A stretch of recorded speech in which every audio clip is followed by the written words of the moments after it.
یہ راستہ دکھاتا ہاں علم رہنما ہے، ہاں علم رہنما ہے، علم نور ہے، علم نور ہے۔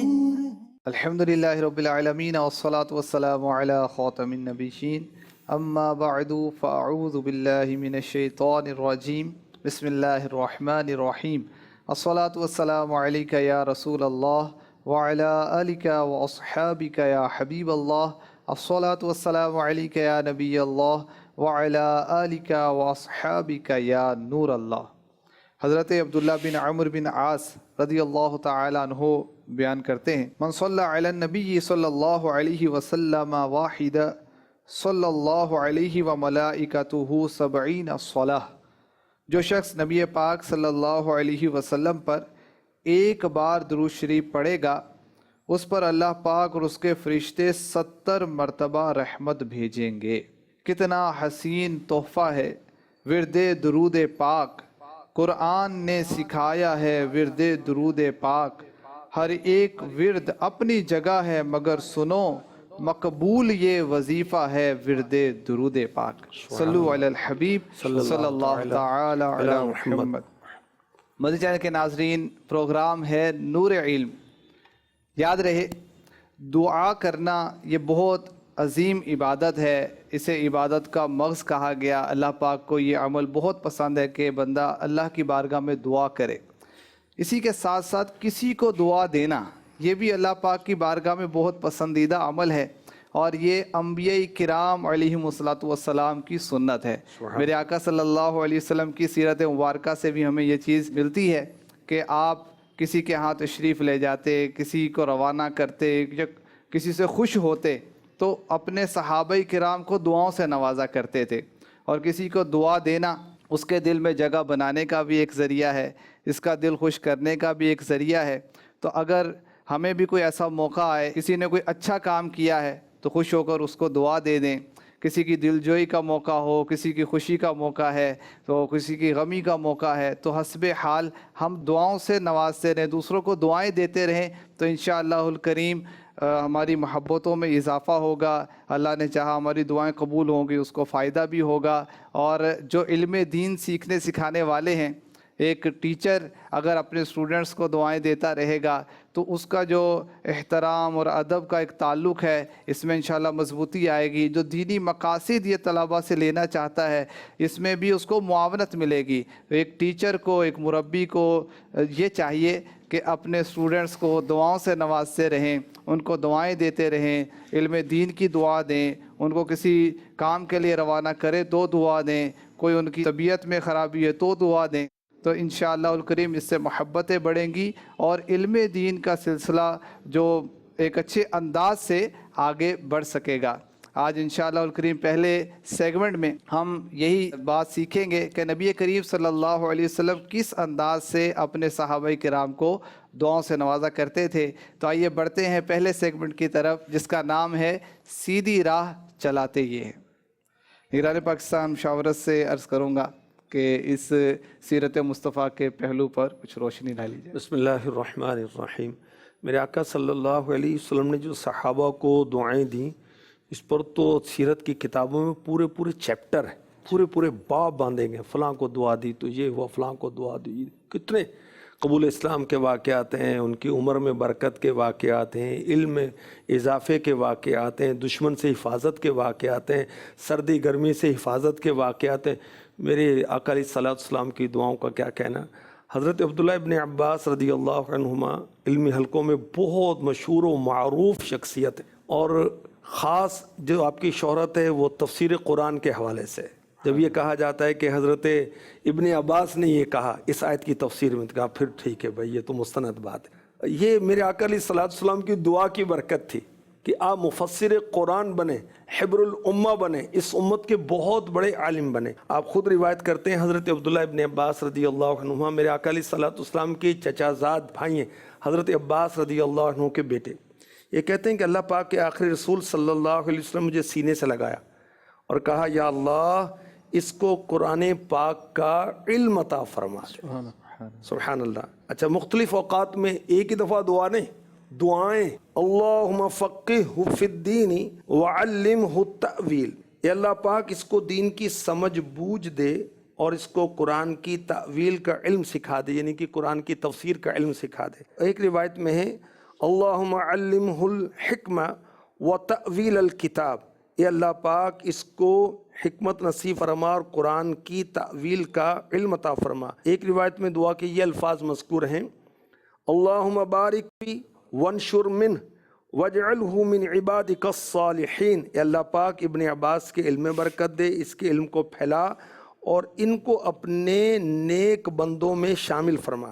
ایک بار ان الفاظ کے ساتھ میرے نبی، سونے نبی، اچھے نبی، پیارے نبی، رسول ہاشمی محمد عربی صلی اللہ علیہ وسلم نے نوازا اللہم زدہ علما وفقہا، اے اللہ پاک ان کے علم اور دینی سمجھ بوجھ کو زیادہ فرما۔ میرے آقا علیہ الصلوۃ والسلام کے حیات پاک میں آپ کی عمر کوئی 10-11 سال ہوگی۔ فاروق اعظم رضی اللہ تعالی عنہ کا دور آتا ہے تو 13 سال کی عمر ہوگی، مگر میرے آقا فاروق اعظم رضی اللہ تعالی عنہ اکابر صحابہ کرام کے ساتھ ان کو بٹھایا کرتے تھے، اور کسی آیت کی تفسیر میں جب ان کی طرف رجوع فرماتے تو ان کو کہا کرتے تھے کہ بات کر، حوصلہ افزائی کیا کرتے تھے۔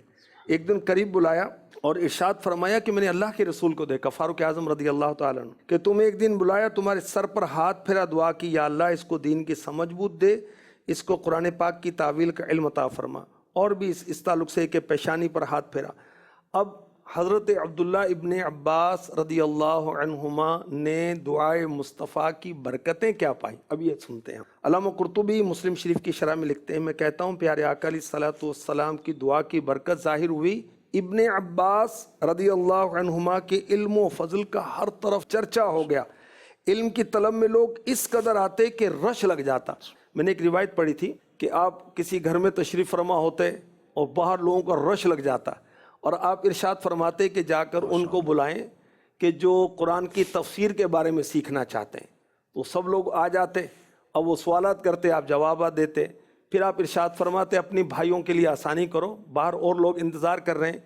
اب اعلان ہوتا کہ جو عربی اشعار کے مفاہیم سمجھنا چاہتے ہیں وہ آ جائیں، اب وہ آتے، سوالات کرتے، حضرت عبداللہ ابن عباس رضی اللہ عنہما ان کو بتاتے، اس طرح فقہ کے بارے میں، حدیث کے بارے میں، نسب کے بارے میں سوالات ہوتے اور آپ جوابات دیتے۔ میرے آقا علیہ الصلوۃ والسلام کی دعاؤں سے انہوں نے اتنی برکتیں پائیں۔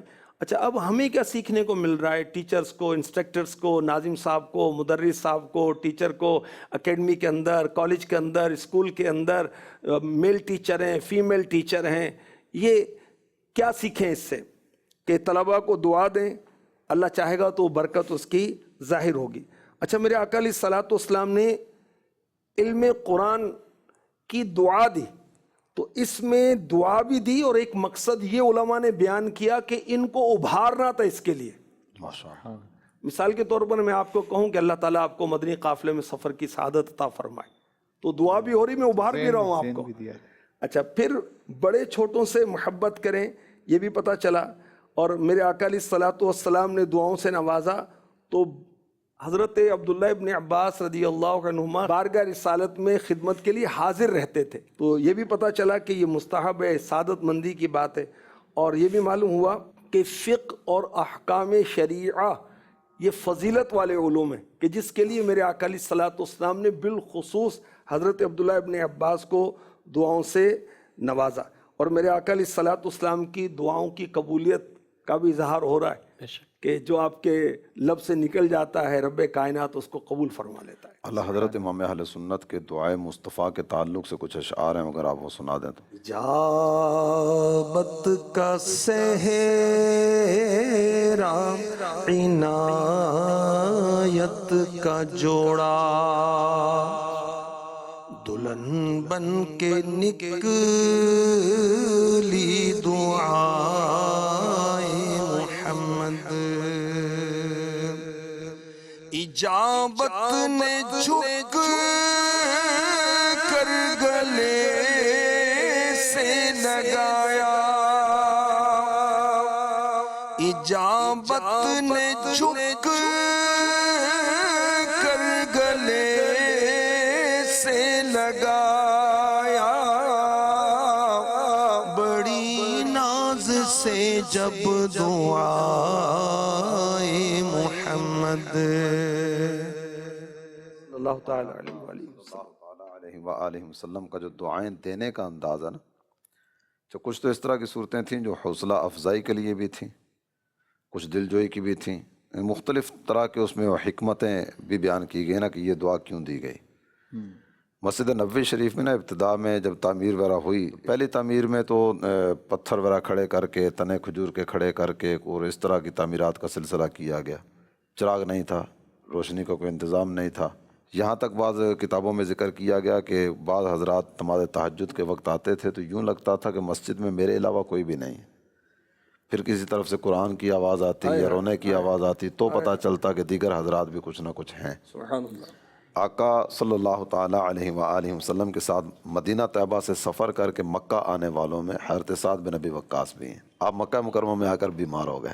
سرکار دو عالم صلی اللہ تعالیٰ علیہ وآلہ وسلم ان کی عیادت کے لیے تشریف لاتے ہیں. جب اپنے آقا کو اپنے پاس موجود پایا نا تو حضرت سعد رو پڑے.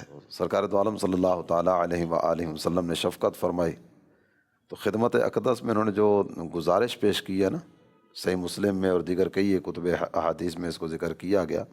آپ کے وہ الفاظ جو ہیں وہ محبت مدینہ کا پتہ بھی دیتے ہیں.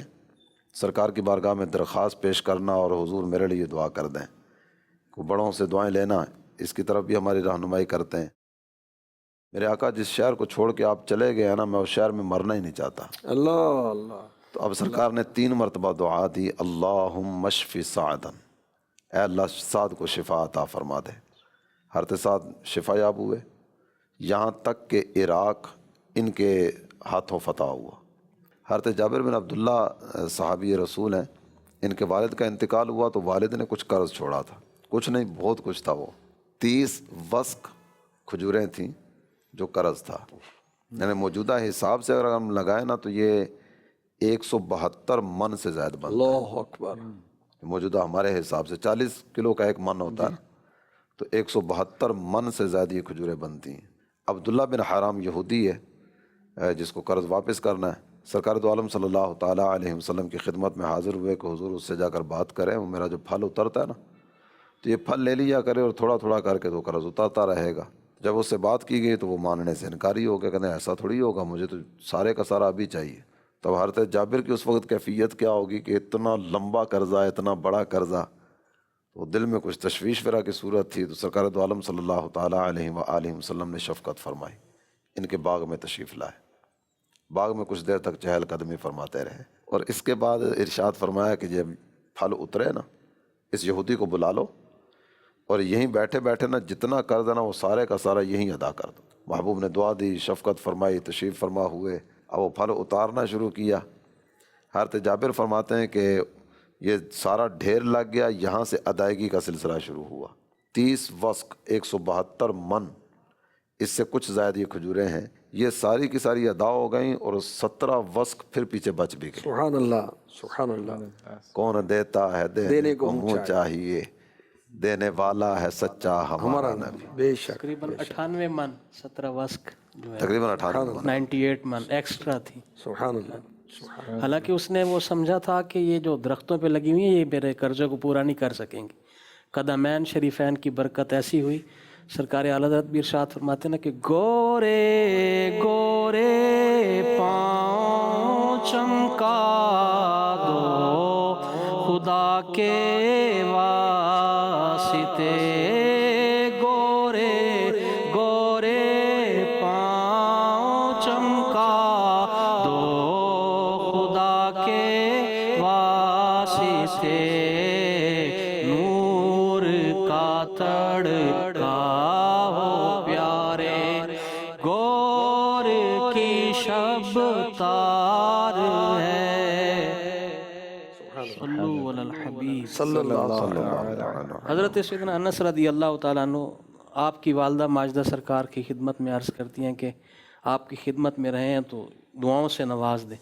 تو پیارے آقا صلی اللہ علیہ وسلم نے مال میں، اولاد میں دعا عطا فرمائی اور فرمایا جو کچھ ہے عمر کی دعا بھی شاید جی تھی. عمر میں برکت مال میں، اولاد میں، بارک فی اہلہ و مالہ، اور جو اولاد اور کچھ مال. اللہ نے تمہیں دیا اللہ اس میں بھی برکت عطا فرمائے.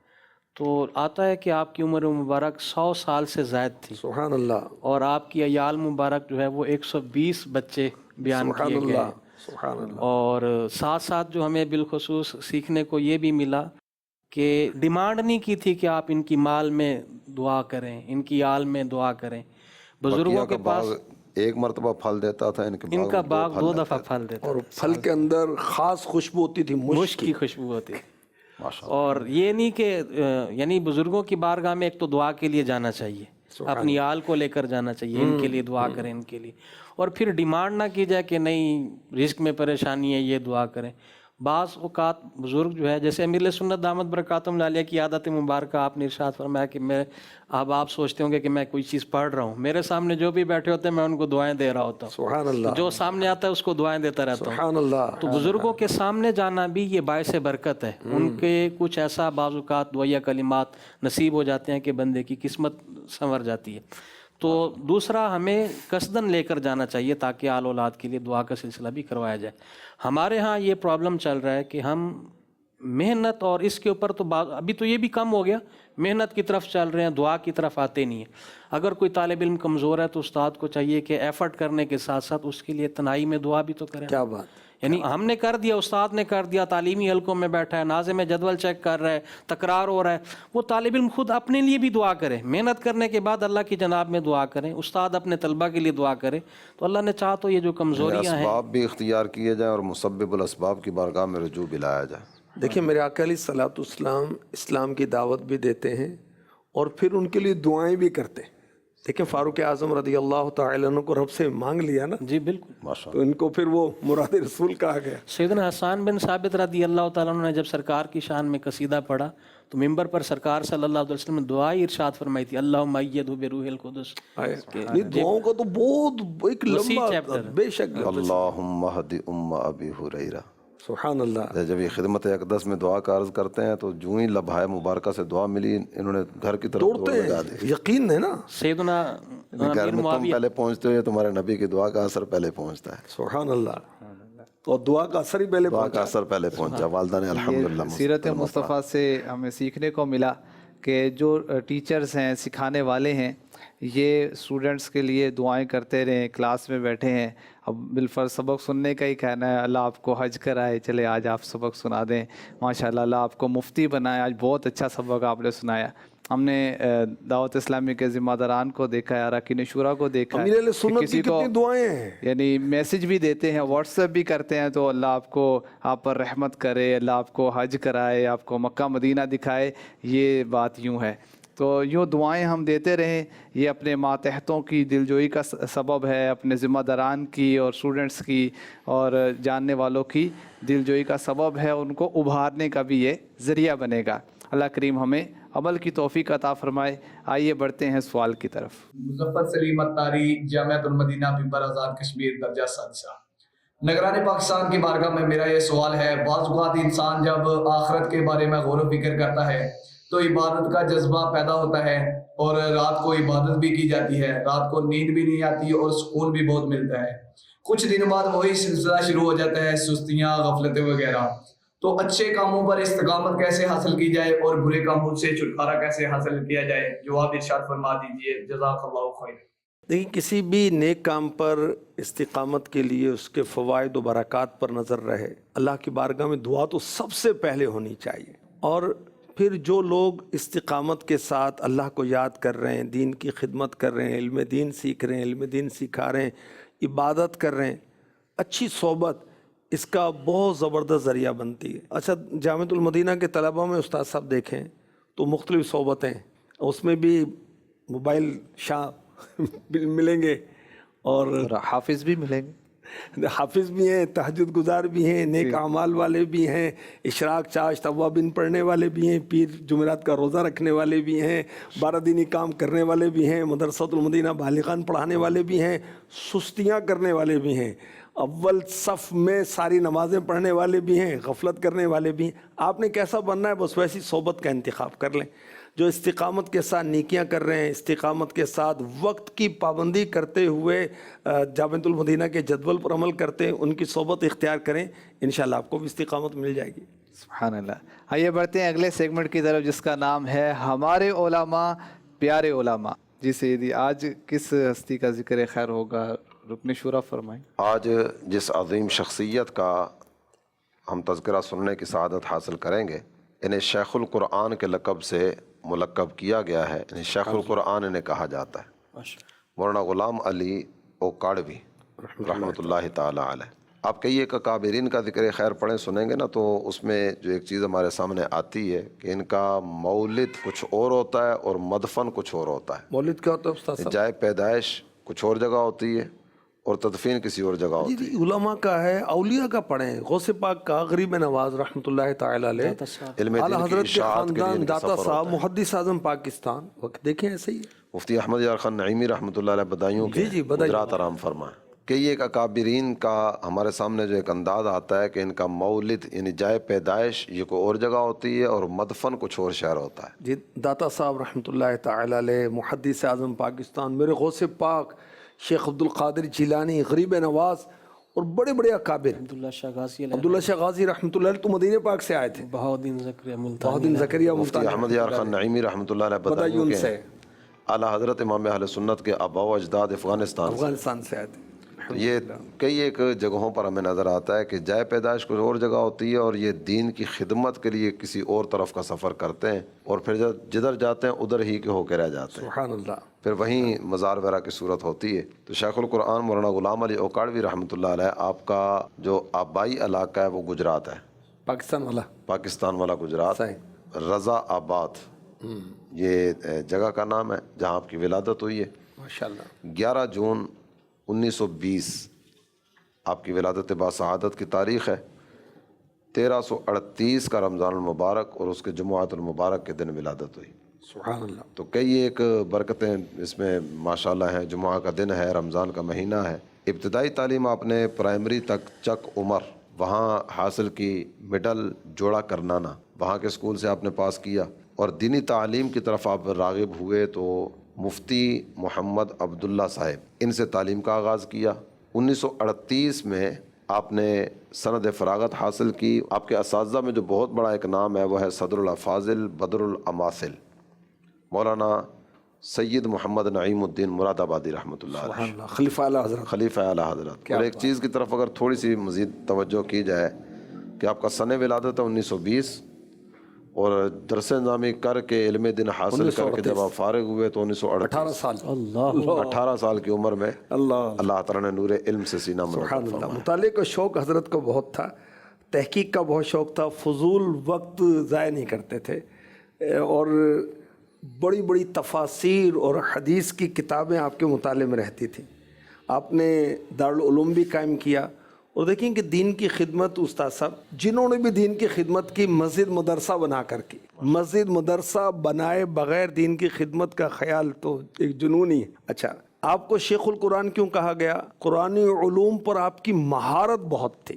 اللہ پاک کی رحمت ہو آپ پر. آپ نذرانے نہیں لیتے تھے، تعویذ بھی دیتے تھے، فتوے بھی دیتے تھے، نذرانے نہیں لیتے تھے. منع کرتے اگر کوئی دیتا، اور کہا کرتے تھے کہ میری لائف ہسٹری میں، میری سوانح حیات میں پسند نہیں کرتا کہ یہ لکھا جائے کہ یہ تعویذ کے پیسے لیتے تھے، فتوے کے پیسے لیتے تھے. یہ انداز تھا آپ کا. فرماتے نہ میں فتویٰ فروش ہوں، نہ تعویذ فروش ہوں، نہ ضمیر فروش ہوں، نہ دین فروش ہوں.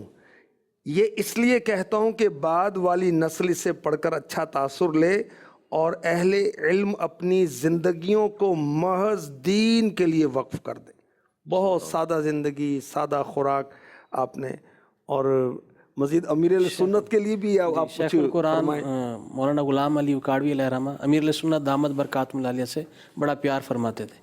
امیر السنت دامت برکاتہ العالیہ فرماتے ہیں کہ میں کئی بار اکاڑا میں بیان کے لیے گیا ہوں تو آپ میرے بیان میں تشریف لاتے تھے. سبحان اللہ. اور پھر فرماتے تھے کہ مجھے تمہاری دعا اچھی لگتی ہے، جب آپ دعا مانگتے ہیں مجھے آپ کی دعا اچھی لگتی ہے. یہ بنگلہ دیش کے عالم کا بھی واقعہ ہے نا کوئی؟ جی، امیر علیہ سنت فرماتے ہیں کہ بنگلہ دیش کے عالم صاحب سے جب ملاقات ہوئی تو انہیں خواب میں انہیں پیر کامل کی تلاش تھی کسی کی. تو خواب میں لجپال کریم آقا صلی اللہ علیہ وسلم کی زیارت وہ عالم صاحب کرتے ہیں اور آپ صلی اللہ علیہ وسلم ارشاد فرماتے ہیں کہ ان کے مرید ہو جاؤ. سبحان اللہ. یعنی خود لجپال کریم آقا مولانا غلام علی اکاڑوی صاحب کی طرف اشارہ فرما کر بنگلہ دیش کے عالم صاحب کو کہتے ہیں کہ آپ ان کے مرید ہو جائیں. کس کے مرید ہونا ہے؟ جو عالم ہے. جو عالم ہے. جاہل کا مرید نہیں ہونا. عالم اور ہے اور مرید عالم ہونے کے لیے میرے آقا علیہ الصلوۃ والسلام رہنمائی فرما رہے ہیں. یہ بھی دیکھیں نا. جی. علم و بات جو کرے فقیری کافر مرے دیوانہ ہو. یعنی نہیں، علم کے بغیر جو اسراء کی طرف آگے بڑھتا ہے تو یہاں تو جگہ جگہ نفس و شیطان کی شرارتیں اور جال بچھے ہوئے ہیں. اسے علم کے بغیر پتہ ہی نہیں چلے گا کہ یہاں سے آگے نکلنا سلطان کیسے. العارفین کا یہ فرمان ہے. اچھا، غلام علی اکاڑوی صاحب رحمۃ اللہ تعالی علیہ، شفیع اکاڑوی صاحب کے استاد صاحب. ماشاءاللہ. اور دیکھیں استاد آپ کے صدر الافاضل ہیں، مرید آپ کے جو شاگرد ہیں اس میں شفیع اکاڑوی صاحب کا نام ہے. کیا بات. رحمۃ اللہ تعالی علیہ. گلزار حبیب کراچی میں جمعہ پڑھانے کے لیے حضرت جایا کرتے تھے تو نگران شورا نے بتایا کہ حضرت اتنی عاجزی والی طبیعت رکھتے تھے کہ جو جمعے کا بیان سننے کے لیے بیٹھے ہوئے ہیں تو ان کو دیکھ کر فرمایا کرتے تھے منظارہ مغفوراً سارا مغفوراً، یعنی جس نے بخشے ہوئوں کو دیکھا وہ بخشا گیا بخشا جائے گا. یہ فرمایا کرتے تھے جو جمعہ پڑھنے کے لیے آپ کا بیان سننے کے لیے ان کو دیکھ کر. ورنہ تو دیکھیں نا جو بیان کرنے والا وہ سوچے گا کہ میں افضل ہوں میں اعلیٰ ہوں، لیکن حضرت اتنی عاجزی کرتے تھے ان کو دیکھ کر یہ فرمایا کرتے تھے. یہ ان کی عاجزی کا ایک انداز تھا کہ میں یہاں اس لیے آیا ہوں کہ صالحین کی زیارت کروں گا، صالحین کی زیارت میرے لیے نجات کا ذریعہ بن جائے. 11 صفر المظفر 1421 سنہ ہجری 16 مئی 2000 سنہ عیسوی کو لاہور میں آپ کا انتقال ہوا. پھر لاہور سے آپ کو اکاڑا منتقل کیا گیا اور آپ کے مدرسہ اشرف المدارس کے ساتھ آپ کی وصیت کے مطابق قصیدہ بردہ شریف اور دیگر اذکار کی صداؤں میں دفن کیا گیا. اللہ پاک کی آپ پر رحمت ہو اور آپ کے صدقے ہماری بے حساب مغفرت ہو. آئیے بڑھتے ہیں اگلے سیگمنٹ کی طرف جس کا نام ہے امیر اہل سنت کا پیغام آپ کے نام. درس نظامی کے بعد ہمارے طلبہ کرام اول تو کوشش کرتے ہیں کہ سب کے دل میں آرزو ہوتی ہے کہ اپنی چینل پر ان کو بھی کوئی بیان وغیرہ کا سلسلہ مل جائے یا ان کو بھی کچھ نہ کچھ بیان کرنے کی اپورچونٹی دی جائے. اب وہ اپورچونٹی نہیں ملتی تو وہ فیس بک پر یا سوشل میڈیا پر اپنی ویڈیوز بناتے ہیں جس میں وہ احادیث طیبہ یا واقعات حکایات وہ اس طرح اپنی دعوت اسلامی سے ہٹ کر اپنی پرسنالٹی ڈیولپ کر کے ویڈیوز بنا کر سوشل میڈیا پر یہ وائرل کرتے ہیں جس میں احادیث ہوتی، مواد اچھا ہوتا ہے. تو سوال یہ ہے کہ کیا ہمارے دینی طلبہ کو، جامعۃ المدینہ کے طلبہ کو اس طرح سے ویڈیوز وغیرہ بنانی چاہیے؟ کیا ان کی ضرورت ہے یا نہیں ہے؟ مدنی چینل پر بیان کا موقع دیں تو یہ اپنا پیج لپیٹ کے رکھ دیں گے، ایسے نہیں ہے، بلکہ اس سے مزید یہ شہرت پکڑیں گے، جذبہ اور بڑھے گا ان کا. اور ہمارے جو پابندی تو ہے نہیں، تو ہمارے مدنی چینل کے مبلغین کے اندر بھی جھانک کر دیکھیں نا تو کئی کئی پیج کھول کے شاید بیٹھے ہوئے ملیں گے آپ کو. اب یہ مل گیا، کام مل گیا ہے، سمجھے؟ تو یہ بس جذبہ ہے، دعوت نظارہ سب کو دینی ہے کہ دیکھو میں کون ہوں، سنو میں کون بول رہا ہوں. اب جو اچھی نیت سے عین شریعت کے مطابق کرتا ہے ظاہر وہ ثواب کا حقدار ہے، باقی اغلاط کا چانس زیادہ ہوتا ہے. بھلے نا وہ مدنی ہے یا طالب علم ہے یا کسے بادشاہ وہ کوئی بھی ہو، خطا سے تو کوئی بھی مبرہ نہیں ہے. تاہم یہ چھوٹی سطح کے جو ہمارے طلباء یا مدنی عیسائی بھائی ہوتے ہیں نا، عام طور پہ اتنا علم نہیں ہوتا ان کے پاس کہ یہ مطلب ہے نا کہ سوالات کے جوابات بھی دے سکیں اور یہ سارا جو ہے نا چلا سکیں. یہ خطائیں کر رہے ہوتے ہیں اور سوالات کے جواب بھی دے رہے ہوتے ہیں اور پھر بعض اوقات مسئلے کا مسئلہ کھڑا ہو جاتا ہوگا. تو اس لیے اس سوچ سمجھ کر ہی میں تو یہی کہوں گا کہ پیج کھولنے کے بجائے دعوت اسلامی کی جو ویڈیوز آتی ہیں آپ انہی کو آگے بڑھاتے رہیں ثواب کی نیت سے کہ یہ تفتیش شدہ ہوتی ہیں. مفتشین کی پوری مطلب ہے کہ ایک نظام بنا ہوا ہے. اب اپنا آپ کا کوئی تفتیش کا نظام تو ہے نہیں. آپ خود جو بھی بولیں وہ سمجھو کہ آپ بولیں گے یہی دین ہے، یہی اسلام ہے، میں جو سمجھتا ہوں یہ حقیقت ہے، اور بعض اوقات اس کے الٹ ہوتا ہوگا اور یوں ثواب کے بدلے ہو سکتا ہے کچھ اور ہوتا ہوگا. اس لیے مشورہ تو یہی ہے، خواہش تو یہی ہے کہ ہم اپنا دعوت اسلامی کا ہی کام کریں. اتنی فرصت ہی نہ ملے کہ ہم یہ پیج لے کر بیٹھیں.